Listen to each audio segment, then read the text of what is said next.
Avant de conclure, je voudrais remercier Chiara, Jean, Madeleine et Joseph, les jeunes voix du Théâtron Kérigma.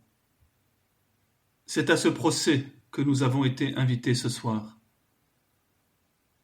Le procès de Socrate ne peut être comparé à celui du Christ, car le procès du Christ est le procès de Dieu.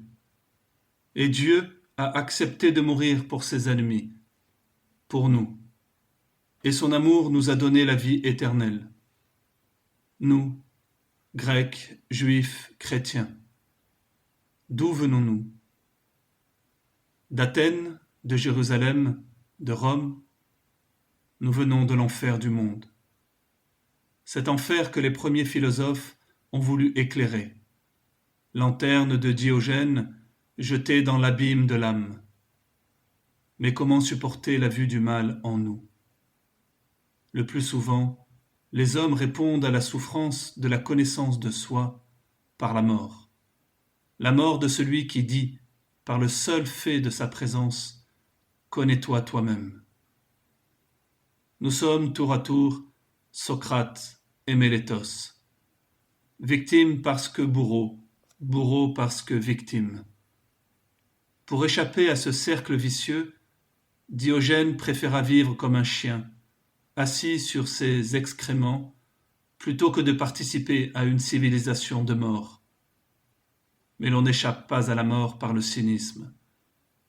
Aucun de ces philosophes ne sortit de l'enfer.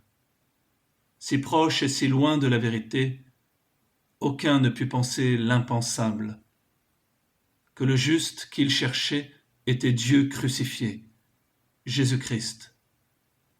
Platon, le divin Platon, comme l'appelleront les pères de l'Église, disait que Dieu ne peut s'altérer lui-même. Eh bien si, Platon, Dieu s'est altéré, il s'est détruit lui-même pour te sortir de l'enfer.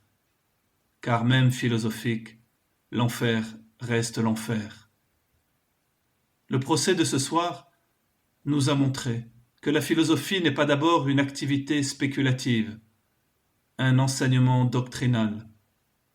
Elle est l'expérience d'un échec, d'une ignorance, et l'espérance d'atteindre ce qui peut combler le cœur de l'homme. La philosophie est désir, désir de la vérité. N'est pas philosophe celui qui a fait des études de philosophie, mais celui qui a vu pour lui-même la nécessité de la conversion. Ce que nous avons écouté ce soir, nous le retrouvons dans la question de Ponce Pilate, le dernier philosophe. Qu'est-ce que la vérité? Qu'est-ce que la vérité si le juste paraît injuste et l'injuste juste? Pilate, en digne héritier de Socrate, aurait pu dire « Qui est la vérité ?» La vérité n'est plus quelque chose, un contenu théorique, mais quelqu'un, une personne, Jésus-Christ de Nazareth.